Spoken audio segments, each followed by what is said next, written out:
엄마, 이 시간에 이 사람이 왜 여기 있어요? 밤 10시가 넘은 시각, 어머니 집 거실에서 저는 그 남자와 마주쳤습니다. 집에서나 입을 법한 편한 옷차림으로 소파에 앉아 텔레비전을 보고 있던 그 사람. 62세 박성호. 어머니가 숨겨왔던 남자였습니다. 안녕하세요.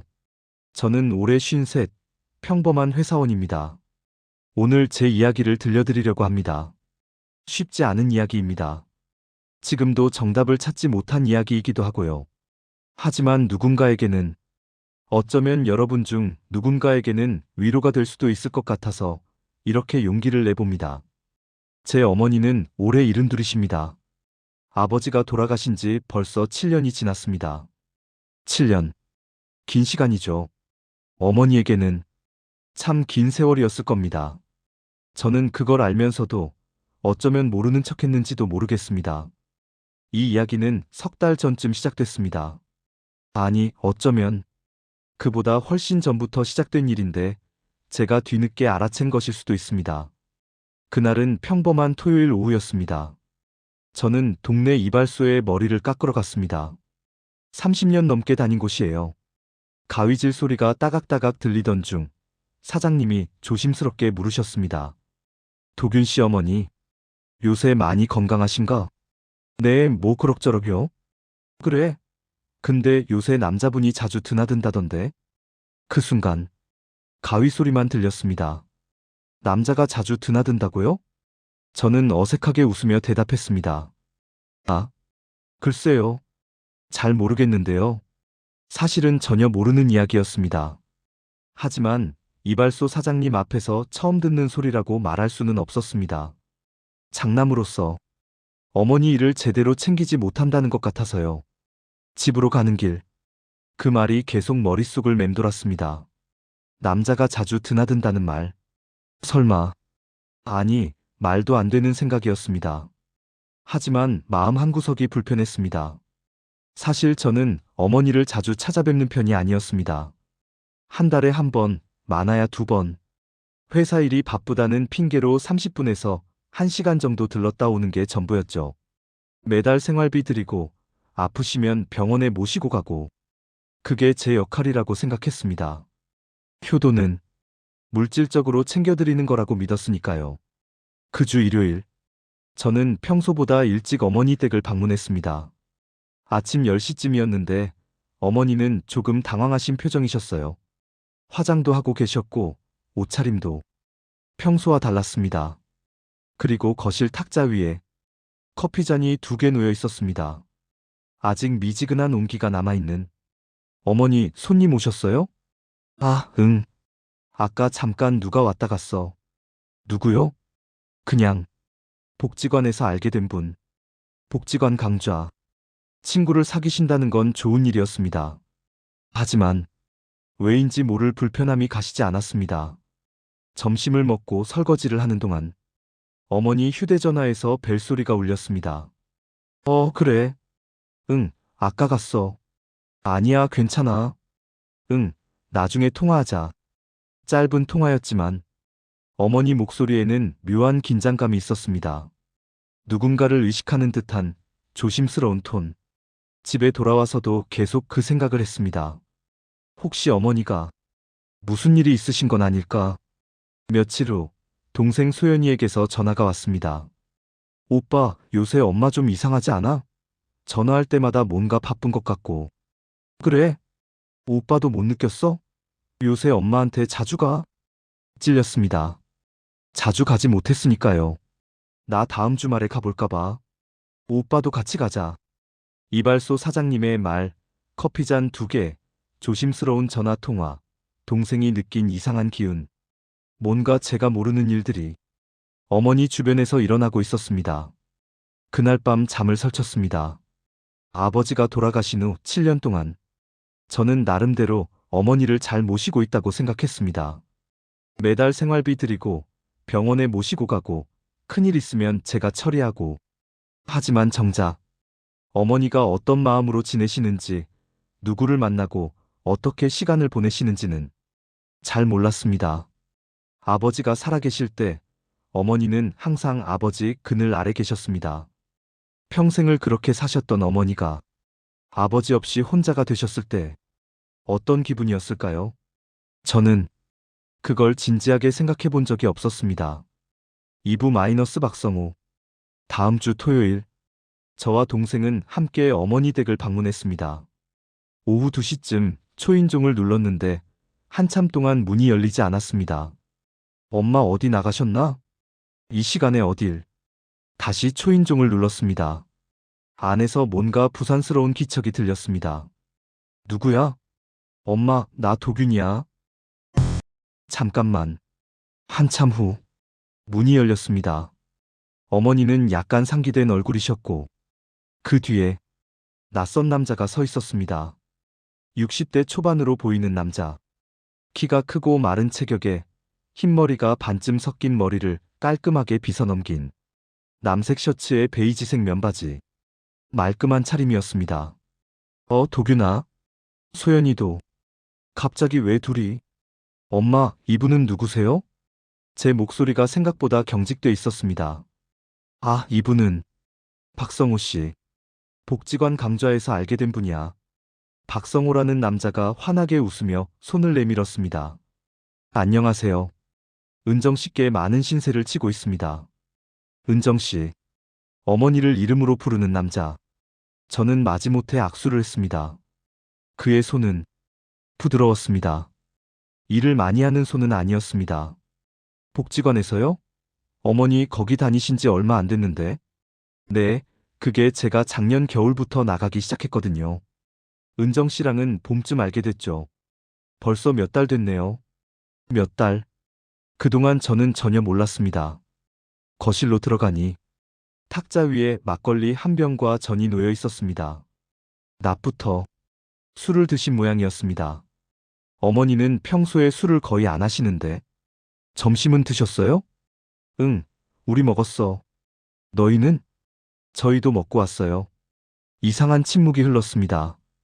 박성호는 태연하게 막걸리를 마셨고, 어머니는 우리를 보며 어색하게 웃으셨고, 동생은 저를 힐끗힐끗 쳐다봤습니다. 엄마, 우리 좀 할 얘기가 있는데. 제가 말을 꺼내자 박성호가 자리에서 일어났습니다. 아, 제가 슬슬 가봐야겠네요. 현관에서 신발을 신으면서 그가 말했습니다. 자제분들 오셨는데 제가 있으면 불편하시잖아요. 은정 씨, 제 말 잊지 마시고요. 꼭 생각해 보세요. 제 말이라는 게 뭘까요? 어머니는 고개를 끄덕이셨습니다. 문이 닫히자마자 동생이 물었습니다. 엄마, 저 사람 누구야? 왜 우리한테 얘기 안 했어? 얘기할 것도 없잖아. 그냥 친구야. 친구? 남자친구를 집에까지 데려와? 그래, 안 돼? 어머니 목소리에 방어적인 기운이 실렸습니다. 어머니, 그분이랑 얼마나 친하세요? 그냥 가끔 만나. 복지관에서도 만나고 가끔 차 마시러 나가고 집에도 자주 오고요. 잠시 침묵. 그리고 작은 목소리. 가끔 오긴 와. 가슴이 철렁했습니다. 이발소 사장님의 말이 사실이었던 겁니다. 왜요? 왜 그 사람이 여기 와야 돼요? 동생의 목소리가 날카로워졌습니다. 너희들은 왜 그래? 엄마가 친구 하나 사귀는 게 뭐가 잘못이야? 친구 사귀는 게 문제가 아니라 왜 우리한테 말씀을 안 하셨냐고요? 말하면 뭐해? 너희들 반대할 것 뻔한데. 할 말을 잃었습니다. 사실이었으니까요. 엄마, 근데 그 사람 뭐 하는 사람이에요? 잘은 모르겠는데 공사 쪽 일한대. 결혼은요? 자식은요? 이혼했대. 자식은 있다고 하던데. 점점 더 불안해졌습니다. 이혼한 남자, 직업도 불분명한 그런 사람이 혼자 사시는 어머니에게 접근한 겁니다. 그날 저희는 어머니와 한참을 이야기했습니다. 동생은 감정적으로 반응했고, 저는 최대한 이성적으로 말하려 했습니다. 하지만 어머니는 들으려 하지 않으셨습니다. 너희들은 몰라. 혼자 사는 게 얼마나 외로운지. 알아요, 엄마. 근데 그렇다고 아무나 믿으면 어떡해요? 아무나가 아니야. 성호 씨는 좋은 사람이야. 어떻게 알아요? 몇 달 알았다고. 너희보다 내가 더 잘 알아. 내가 만나본 사람이잖아. 대화는 평행선이었습니다. 집으로 돌아오는 차 안. 동생이 말했습니다. 오빠, 이거 심각한 것 같아. 우리가 뭔가 해야 돼. 그날 밤, 저는 인터넷에 노인 사기, 재혼 사기 같은 키워드를 검색했습니다. 끔찍한 사례들이 수없이 나왔습니다. 재산을 탕진당한 노인들, 심지어 폭행당한 경우도. 검색하면 할수록 불안감만 커졌습니다. 아내에게 상황을 설명했습니다. 어머님이 외로우신 건 사실이잖아요. 혼자 계신 지 7년이나 됐는데. 그렇긴 한데. 여보, 어머님한테 좀 더 자주 가보세요.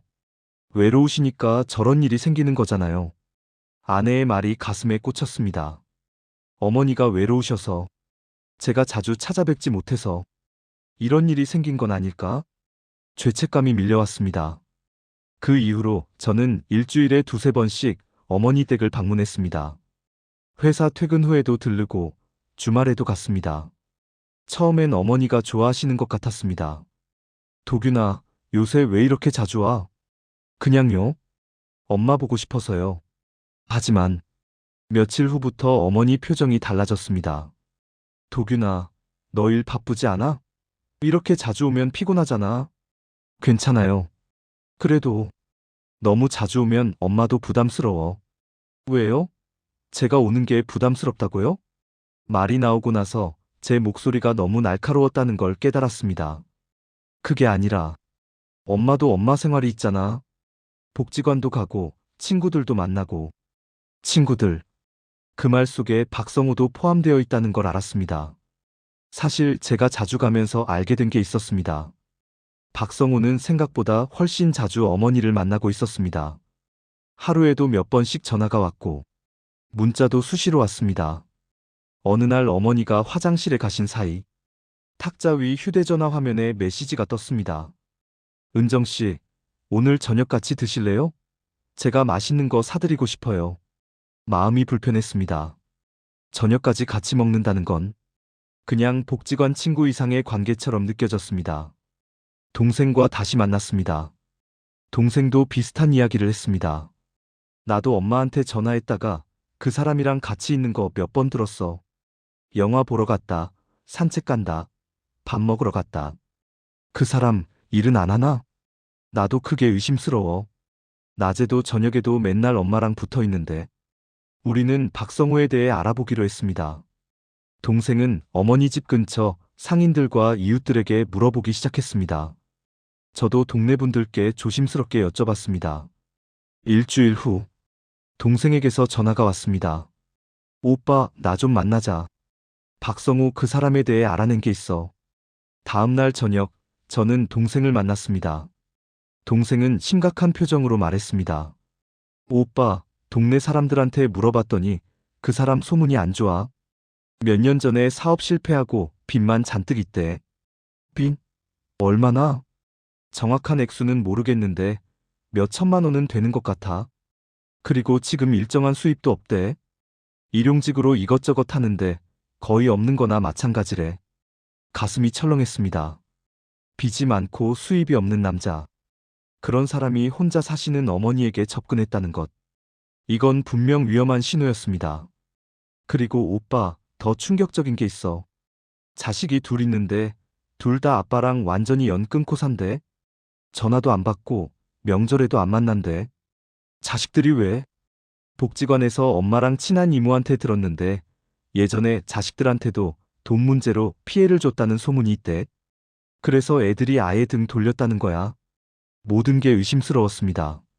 저는 더 이상 참을 수 없었습니다.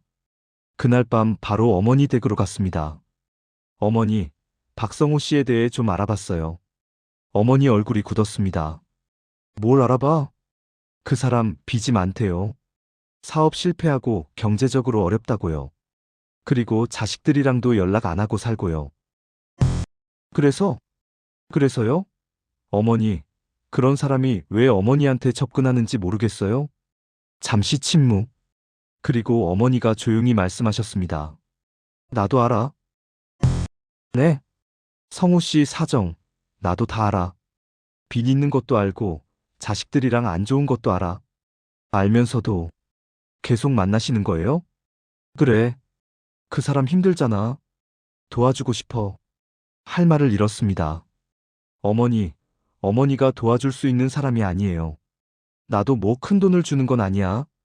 그냥 밥 사주고, 가끔 용돈 좀 주고. 용돈이요? 용돈을 주신다고요? 목소리가 커졌습니다. 얼마나 주셨어요? 많이 준 거 아니야. 한 번에 10만 원, 20만 원. 지금까지 총 얼마예요? 어머니는 대답하지 않으셨습니다. 침묵이 흘렀습니다. 어머니, 그거 사기예요. 그 사람이 어머니한테서 돈 받아내려고 접근한 거라고요. 아니야. 성우 씨는 그런 사람 아니야. 왜요? 왜 그렇게 확신하세요? 그 사람은 나한테 잘해줘. 외로울 때 옆에 있어주고, 힘들 때 의지가 돼주고. 어머니 목소리가 떨렸습니다. 도균아, 너는 몰라. 혼자 있는 게 얼마나 무서운지. 밤에 혼자 자는 게 얼마나 외로운지. 어머니 눈에 눈물이 고였습니다. 아빠 돌아가시고 7년 동안 나 정말 열심히 혼자 살려고 했어. 너희들 신세 안 지려고, 괜찮은 척 하려고. 근데 힘들어. 정말 힘들어. 엄마, 성우 씨라도 있어야 버틸 수 있어. 가슴이 먹먹해졌습니다. 저는 어머니가 그렇게 힘들어 하신다는 걸 몰랐습니다. 아니, 모르는 척 했습니다. 어머니, 제가 더 자주 올게요. 더 잘해드릴게요. 그게 아니야. 너는 네 가정이 있잖아. 자식이 부모 외로움을 다 채워줄 순 없어.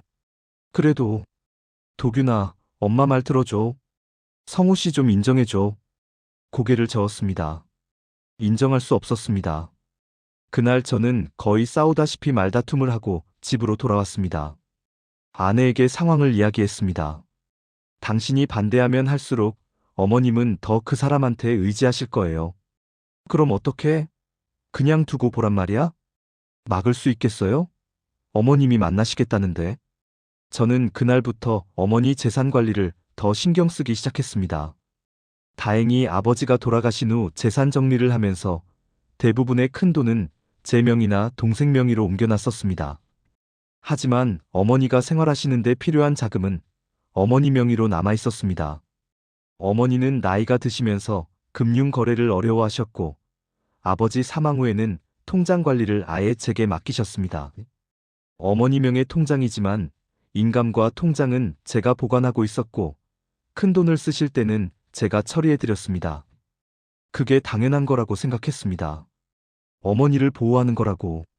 한 달쯤 지났을 때 결정적인 사건이 터졌습니다. 어느 일요일 오후 어머니에게서 전화가 왔습니다. 도균아, 엄마 좀 만나자. 목소리가 평소와 달랐습니다. 무언가 간절한 기운이 있었습니다. 저는 바로 어머니 댁으로 갔습니다. 어머니는 탁자에 앉아 계셨습니다. 앞에는 통장이 놓여 있었습니다. 불길한 예감이 들었습니다. 어머니, 무슨 일이세요? 도균아, 엄마가 부탁이 하나 있어. 말씀하세요. 통장에서 1,000만 원만 빼고 싶어. 1,000만 원. 작은 돈이 아니었습니다. 왜요? 갑자기 왜 그런 큰 돈이 필요하세요? 한참을 말을 못 하시다가 작은 목소리로 성우 씨가 좀 어려운 일이 있대. 역시 나였습니다. 박성우. 어머니 안 돼요. 절대 안 됩니다. 도균아, 제발. 그 사람 정말 힘들어. 빚 독촉이 심해서 당장 갚아야 한대. 그게 왜 어머니가 해결할 문제예요? 그 사람 빚은 그 사람이 갚아야죠. 나도 알아. 근데 그 사람 지금 정말 막다른 골목이래. 도와주지 않으면 큰일 난대. 큰일이 뭔데요? 설마 목숨이 위험하다 그런 소리 한 거예요? 어머니는 대답하지 않으셨습니다. 침묵이 곧 긍정이었습니다. 어머니, 그거 전형적인 사기 수법이에요. 아니야. 성우 씨는 그런 사람 아니야. 어머니는 왜 그 사람만 믿으세요? 저는 안 믿으시면서 목소리가 커졌습니다.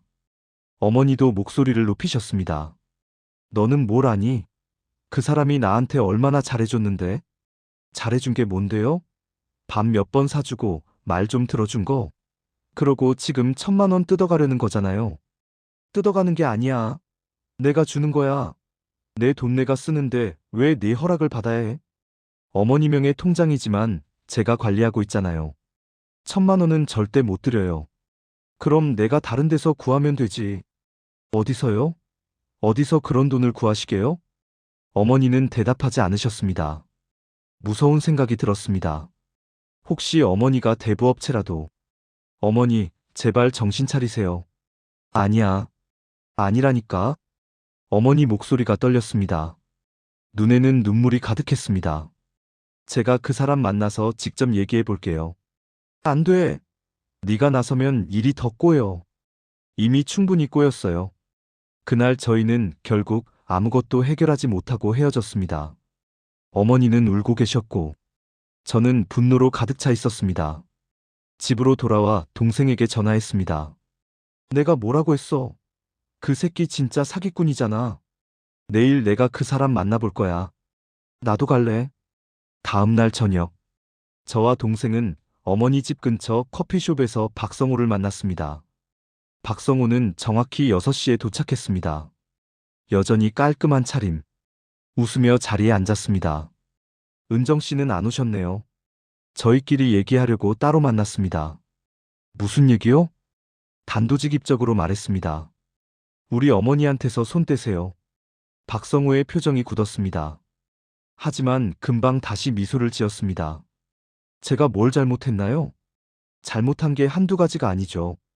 혼자 사시는 노인한테 접근해서 돈 뜯어내려는 거. 돈을 뜯어낸다니 과한 표현 아닙니까? 은정 씨께서 자발적으로 도와주시는 건데. 자발적이요? 협박하면서요? 동생이 끼어들었습니다. 당신 정체 다 알아요. 빚쟁이고 자식들한테도 버림받은 사람. 박성호의 미소가 사라졌습니다. 찬찬히 우리를 쳐다보다가 말했습니다. 당신들은 은정 씨를 이해하지 못합니다. 뭐라고요? 은정 씨가 얼마나 외로운지, 얼마나 힘든지. 한 달에 한두 번 들르고, 돈 주고, 그게 효도라고 생각하죠? 가슴이 찔렸습니다. 하지만 참고 말했습니다. 그래서요? 당신이 그 외로움을 이용해서 돈을 뜯어내는 게 정당화돼요? 저는 은정 씨께 진심입니다. 진심이면 왜 돈을 요구해요? 1,000만 원을 달라고 하는 게 진심이에요? 한숨을 쉬었습니다. 제가 경제적으로 어려운 건 사실입니다. 하지만 제가 먼저 돈을 달라고 한 게 아닙니다. 은정 씨께서 제 형편을 아시고 도와주시겠다고 하셨어요. 거짓말. 믿고 싶으신 대로 믿으세요. 박성호는 자리에서 일어났습니다. 저는 은정 씨를 진심으로 대합니다. 당신들이 인정하든 안 하든 은정 씨는 제가 필요하십니다. 계속 어머니를 만날 거란 얘기예요? 은정 씨께서 원하신다면요. 만약 계속 접근하면 저도 가만히 있지 않을 겁니다. 비웃듯 웃었습니다. 뭘 어쩌시게요? 신고라도 하시게요? 제가 법을 어긴 게 있나요? 말문이 막혔습니다. 그의 말이 맞았습니다. 마지막으로 말했습니다. 한 가지만 생각해 보세요. 은정 씨가 진짜 원하는 게 뭔지. 그걸 이해하려고 노력이라도 해보셨나요? 그는 그렇게 말하고 커피숍을 나갔습니다. 저와 동생은 멍하니 앉아 있었습니다. 동생이 울먹였습니다. 오빠 어떡해? 저 새끼 말이 맞는 것 같아서 더 화가 나. 저도 마찬가지였습니다. 박성호의 말 중 일부는 사실이었습니다. 그로부터 일주일 후, 더 충격적인 일이 있었습니다. 그날은 평일 낮이었습니다. 저는 오전에 어머니 댁을 잠깐 들렀다가 회사로 향했는데 차 안에서 중요한 서류를 두고 온 걸 깨달았습니다. 내일 아침 회의에 꼭 필요한 서류였습니다. 퇴근 후 집에 들러 저녁을 먹고 밤 10시가 넘어서야 어머니 댁으로 향했습니다. 어차피 어머니는 주무셨을 시간. 조용히 들어가서 서류만 찾아 나오려고 했습니다. 초인종도 누르지 않고 비밀번호로 문을 열려고 했습니다. 그런데 이상했습니다. 이 시간에 거실 불이 켜져 있었습니다. 조심스럽게 문을 열고 들어갔습니다. 현관에서 거실이 보였습니다. 그리고 그 순간 저는 얼어붙었습니다. 박성우가 소파에 앉아 텔레비전을 보고 있었습니다. 집에서 입는 편한 차림, 회색 면티에 트레이닝 바지. 마치 여기서 사는 사람처럼. 아, 도균 씨. 이 시간에 웬일이세요? 저는 그를 밀치고 안으로 들어갔습니다. 어머니가 거실에서 놀란 얼굴로 서 계셨습니다. 잠옷 차림이셨습니다. 어머니, 이게 무슨 일이에요? 도균아, 갑자기 왜? 이 시간에 이 사람이 왜 여기 있어요? 그것도 집 옷까지 입고요? 그냥 저녁 먹고 TV 보다가 밤 10시가 넘었는데요? 박성우가 끼어들었습니다. 도균 씨, 진정하세요. 진정하라고요? 나가요. 지금 당장 나가라고요. 제가 소리를 지르자 어머니가 앞을 가로막았습니다. 도균아, 그만해. 너 지금 뭐 하는 거야? 어머니, 비키세요. 이 사람 내보내야 돼요. 안 돼. 성우 씨는 내 손님이야. 손님? 밤 10시가 넘도록 있는 게 손님이에요? 그래. 내 집에 누가 있든 내 맘이야. 어머니와 저는 소리를 지르며 싸웠습니다. 결국 그날 박성우는 나갔습니다. 하지만 나가기 전에 조용히 말했습니다. 도균 씨, 이러시면 안 됩니다. 은정 씨가 상처받으세요. 당신이 어머니를 상처 입히는 거잖아요. 아닙니다. 당신이 상처 입히고 있어요. 화가 치밀었지만 한편으로는 찔리기도 했습니다. 박성우가 나간 후 어머니는 저를 쳐다보지도 않으셨습니다. 엄마, 나가줘. 오늘은 너 보기 싫어. 어머니, 제가 이러는 게 다 어머니를 위해서. 위한다고 하지 마. 너는 그냥 네 마음 편하려고 그러는 거야. 할 말을 잃었습니다. 정말 저는 어머니 마음을 생각한 게 아니라 제 마음만 생각한 걸까요? 저는 그날 아무 말도 못하고 집으로 돌아왔습니다. 그 사건 이후 어머니는 거의 제 연락을 받지 않으셨습니다. 문자를 보내도 답이 없었고 전화를 해도 받지 않으셨습니다. 일주일, 2주일이 지났습니다. 불안했습니다. 어머니가 무슨 일을 저지르실까봐. 동생도 비슷한 상황이었습니다. 오빠, 엄마가 나를 미워하는 것 같아. 나도 마찬가지야. 어느 날 어머니 집 근처에 사시는 이웃분이 전화를 주셨습니다. 도균 씨, 어머님 요새 많이 안 좋아 보여요. 얼굴도 많이 어두워지시고 가슴이 철렁했습니다. 저는 그날 바로 어머니 집으로 갔습니다. 초인종을 눌렀지만 문을 열어주지 않으셨습니다. 어머니, 저예요. 문 좀 열어주세요. 어머니, 제발요. 한참 후에 문이 열렸습니다. 어머니의 모습을 보고 깜짝 놀랐습니다. 정말로 많이 수척해지셨습니다. 얼굴에는 핏기가 없었고 눈가에는 다크서클이 짙었습니다. 어머니, 편찮으세요? 괜찮아. 괜찮아 보이지 않으세요. 거실로 들어가 앉았습니다. 어머니, 요새 밥은 잘 드세요? 응. 엄마, 제가 음식 좀 해드릴게요. 아니야, 괜찮아. 너 가봐. 어머니, 가라니까. 너 때문에 머리 아파. 할 수 없이 일어났습니다. 하지만 나가면서 냉장고를 슬쩍 봤는데 거의 텅 비어 있었습니다. 김치 몇 쪽, 반찬 하나. 제대로 식사를 하고 계시지 않은 것 같았습니다. 밖으로 나와 슈퍼에 들러 식료품을 샀습니다. 큰 봉지 2개를 들고 다시 어머니 집으로 갔습니다. 초인종을 눌렀지만 이번에는 문을 열어주지 않으셨습니다. 어머니, 저장 봐왔어요. 문 좀 열어주세요. 필요 없어. 가져가. 어머니, 제발. 싫어. 너 오지 말라니까. 어머니의 목소리가 떨렸습니다. 울고 계신 것 같았습니다. 가슴이 찢어지는 것 같았습니다. 결국 저는 문 앞에 봉지를 두고 왔습니다. 문자를 보냈습니다. 어머니, 문 앞에 장 봐둔 거 있어요. 꼭 드세요. 사랑합니다. 답장은 없었습니다. 며칠 후 동생에게서 급한 전화가 왔습니다. 오빠, 큰일 났어. 왜? 무슨 일이야? 엄마가 본인 명의로 대출 받으려고 한대. 뭐? 복지관에서 친한 이모가 전화 줬어. 엄마가 며칠 전에 대출 받는 거 어떻게 하냐고 물어봤대. 박성우한테 줄 돈이 필요하다고 했대. 머리가 하얘졌습니다. 대출. 어머니 명의로 빚을 내서 박성우에게 주려는 겁니다. 금액이 얼마야? 정확히는 모르겠는데 몇 천만 원대래. 엄마 나이에 대출 받으면 이자도 엄청 높을 텐데. 오빠 어떡해? 저는 당장 어머니 집으로 달려갔습니다. 어머니, 문 열어주세요. 뭐야? 어머니, 대출 받으려고 하신다는 거 사실이에요? 침묵. 어머니, 제발 문 열어주세요. 한참 후에 문이 열렸습니다. 지친 표정이셨습니다. 아직 안 받았어. 아직이요?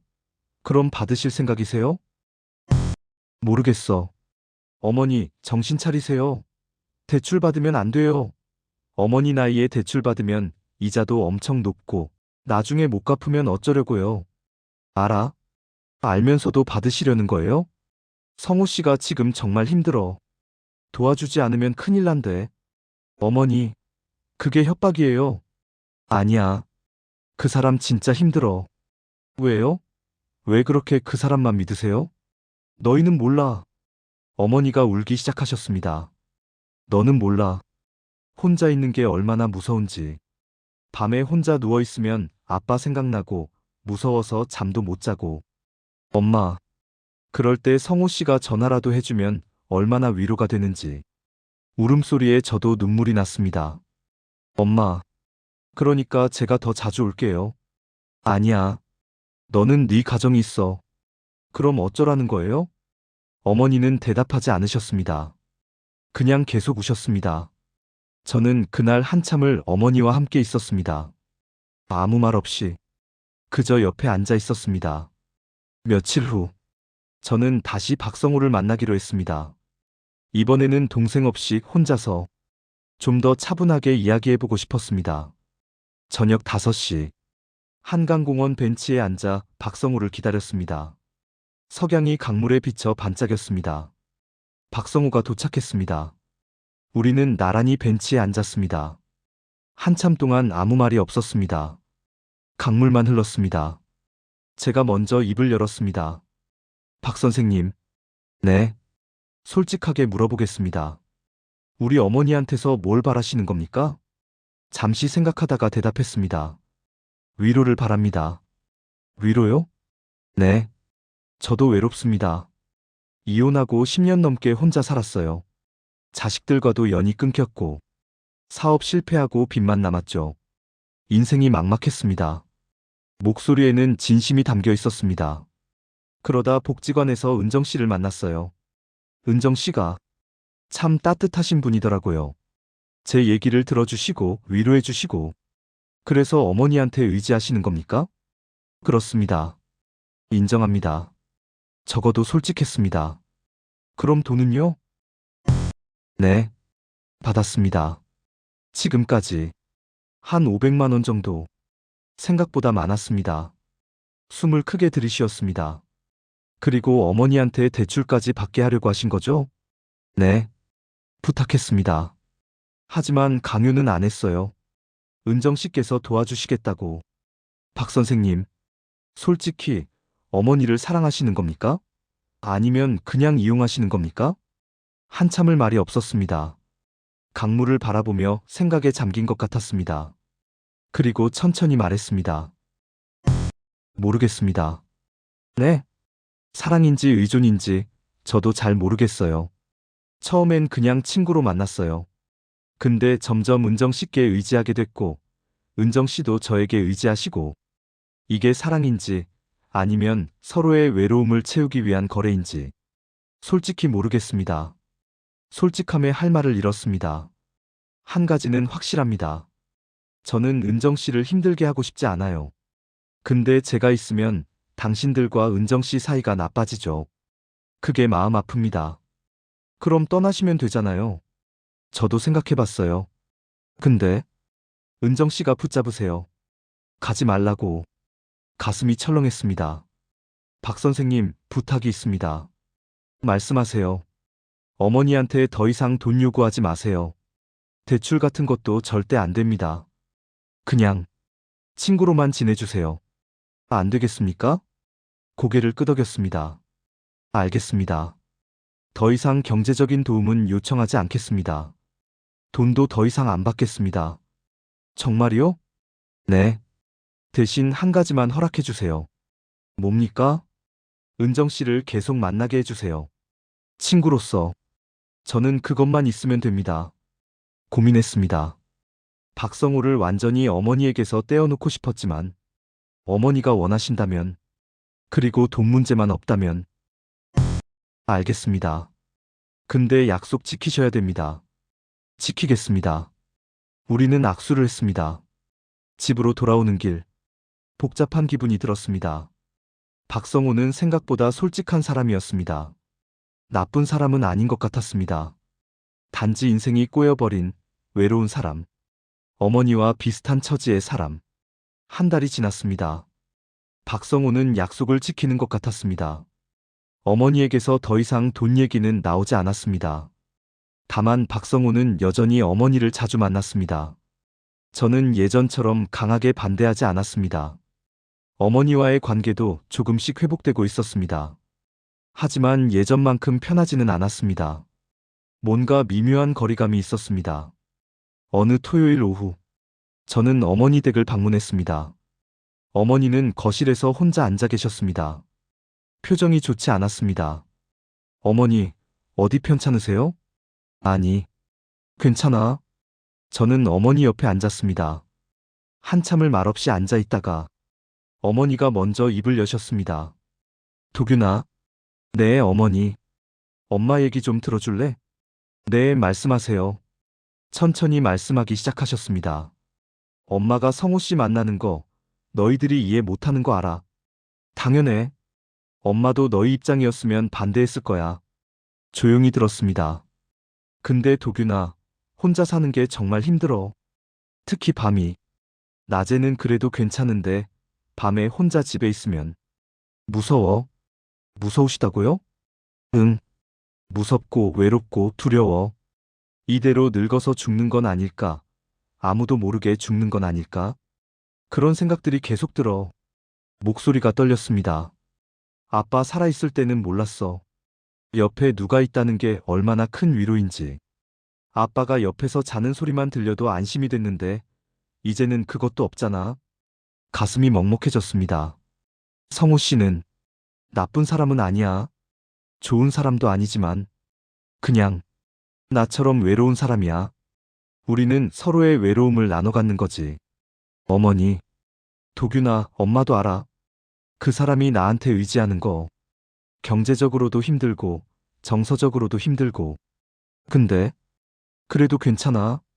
내가 그 사람한테 의지하는 것만큼 그 사람도 나한테 의지하니까. 하지만 돈은 내가 주고 싶어서 준 거야. 그 사람 힘든 거 보니까 도와주고 싶더라. 내가 할 수 있는 게 그것밖에 없으니까. 잠시 멈췄다가 계속 말씀하셨습니다. 근데 도균아, 엄마가 제일 슬픈 건 너희들이 나를 이해 못 해주는 거야. 너희들은 엄마가 속고 있다고 생각하지. 근데 아니야. 엄마는 다 알아. 그 사람이 어떤 사람인지, 우리 관계가 어떤 건지 다 알면서도 선택한 거야. 왜요? 왜 그런 선택을 하세요? 외롭지 않으려고. 혼자가 아니라는 느낌을 받으려고. 대답하지 못했습니다. 이해가 안 가는 건 아니었습니다. 단지 받아들이기 힘들었을 뿐입니다. 도균아, 엄마 부탁이야. 성호 씨 만나는 거 그냥 인정해줘. 너희들이 좋아하지 않아도 괜찮아. 그냥 엄마 선택이라고 인정만 해줘. 어머니 눈에는 눈물이 고여 있었습니다. 저도 눈물이 났습니다. 어머니, 저는 어머니가 행복하셨으면 좋겠어요. 진심으로요. 엄마도 알아. 네가 나를 걱정하는 거. 근데 걱정하는 방식이 잘못된 거야. 내 선택을 막으려고 하면 안 돼. 그냥 옆에서 지켜봐줘. 지켜보기만 하라는 거예요? 응. 걱정되면 자주 와. 전화도 자주 해. 그러면서 엄마가 잘못된 길로 가는지 지켜봐. 진짜 위험한 일이 생기면 그때 말려도 늦지 않아. 고개를 끄덕였습니다. 어쩌면 그게 최선인지도 몰랐습니다. 알겠습니다, 어머니.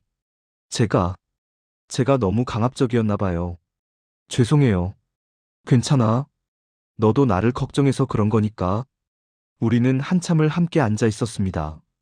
오랜만에 편안한 침묵이었습니다. 집으로 돌아오며 많은 생각을 했습니다. 저는 어머니를 보호하려고 했지만 어쩌면 억압하고 있었던 건 아닐까. 어머니의 선택을 존중하지 않았던 건 아닐까? 그 이후로 저는 태도를 바꿨습니다. 박성우를 환영하지는 않았지만 노골적으로 반대하지도 않았습니다. 어머니 댁에 갔을 때 박성우가 있으면 인사는 했습니다. 박성우도 조심스러웠습니다. 제가 있을 때는 일찍 일어나곤 했습니다. 동생은 여전히 불만이었습니다. 오빠, 왜 그냥 두는 거야? 소연아, 엄마가 원하시잖아. 그래도 우리가 할 수 있는 건 지켜보는 거야. 진짜 위험한 일이 생기면 그때 막는 거고. 동생은 납득하지 못하는 표정이었지만 더 이상 강하게 반대하지는 않았습니다. 시간이 흘렀습니다. 몇 달이 지났습니다. 어머니는 박성우와 계속 만나셨습니다. 가끔 함께 여행도 가셨습니다. 어머니는 예전보다 훨씬 밝아 보이셨습니다. 그러던 어느 날, 어머니에게서 전화가 왔습니다. 도균아, 성우 씨가 고향으로 내려간대. 네? 시골에 고모님이 계신데. 거기 가서 농사일 도우면서 살기로 했대. 놀라웠습니다. 언제요? 다음 주. 어머니는 어떠세요?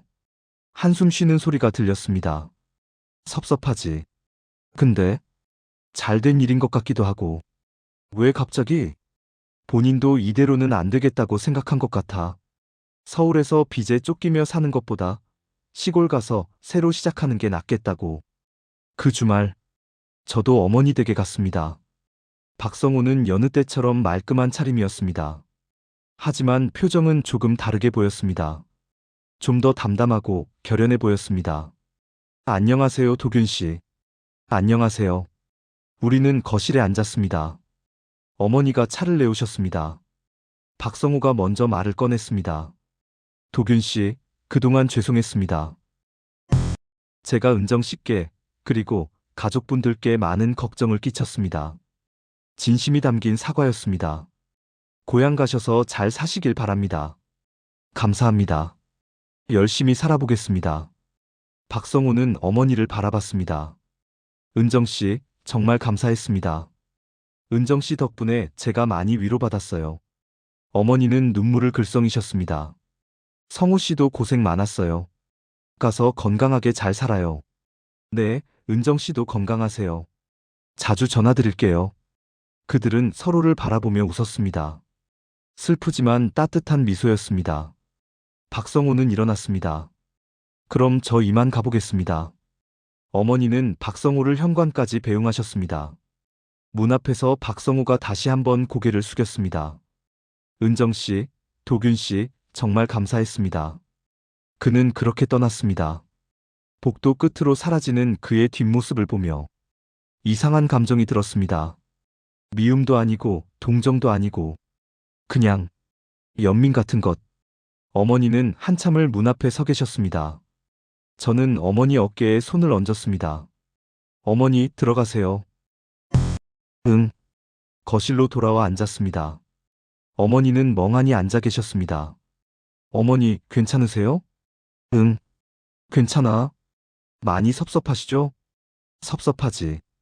근데 이게 맞는 것 같아. 성우 씨도 새로 시작해야 하고 나도 이제 진짜 혼자 사는 법을 배워야지. 가슴이 아팠습니다. 어머니, 혼자가 아니에요. 저희가 있잖아요. 알아? 근데 너희한테 계속 의지할 수는 없잖아. 쓸쓸하게 웃으셨습니다. 에필로그. 박성우가 떠난 후 어머니는 한동안 우울해 보이셨습니다. 저는 거의 매일 전화를 드렸습니다. 그리고 일주일에 서너 번씩 찾아뵀습니다. 동생도 자주 왔습니다. 그 이후로 저는 일주일에 두세 번씩 어머니를 찾아뵀습니다. 예전처럼 급하게 들렀다 가는 게 아니라 시간을 내서 천천히 대화를 나눴습니다. 어머니는 점점 나아지셨습니다. 다시 복지관에 나가기 시작하셨고 친구들도 만나셨습니다. 표정도 밝아지셨습니다.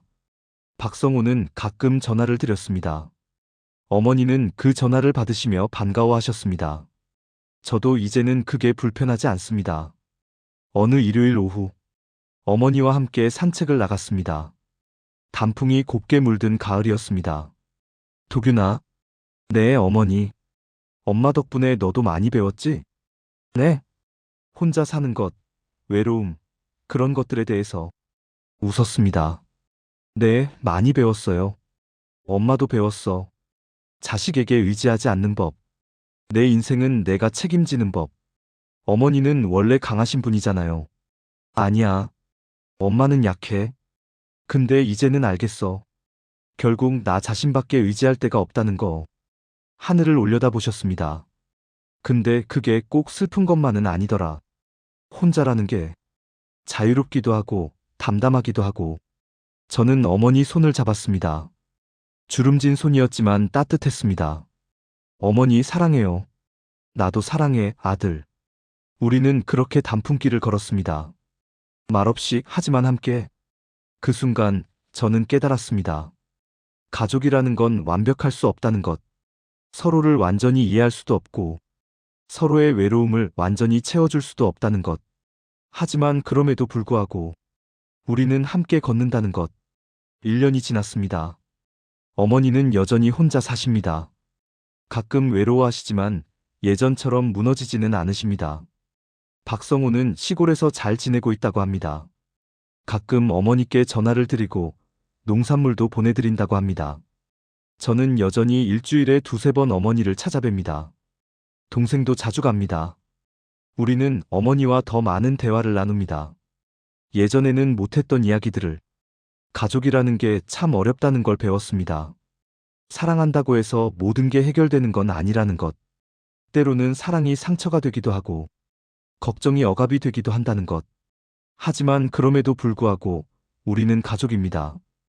불완전하고 서툴지만 서로를 사랑하는 가족. 어머니가 가끔 말씀하십니다. 도균아, 엄마는 행복해. 정말요? 응. 완전히 행복한 건 아니지만 그래도 괜찮아. 너희들이 있으니까. 그 말씀을 들을 때마다 눈물이 납니다. 오늘도 저는 어머니께 전화를 드립니다. 어머니, 저 오늘 저녁에 갈게요. 왜? 무슨 일 있어? 아니요. 그냥 얼굴 보고 싶어서요. 그래, 와. 엄마가 맛있는 거 해줄게. 네, 어머니. 사랑해요. 나도 사랑해. 전화를 끊고 창밖을 봅니다. 해가 지고 있습니다. 오늘도 하루가 갑니다. 그리고 내일이 옵니다. 우리가 함께 살아갈 내일이. 제 이야기를 들어주셔서 감사합니다. 정답은 없었습니다. 지금도 잘 모르겠습니다. 제가 한 선택이 옳았는지, 어머니의 선택이 옳았는지. 하지만 한 가지는 확실합니다. 우리는 모두 최선을 다했습니다. 서툴고 부족했지만 서로를 사랑하며 최선을 다했습니다. 그것만으로도 충분하지 않을까요? 여러분의 가정에도 평안이 함께하기를 바랍니다. 감사합니다.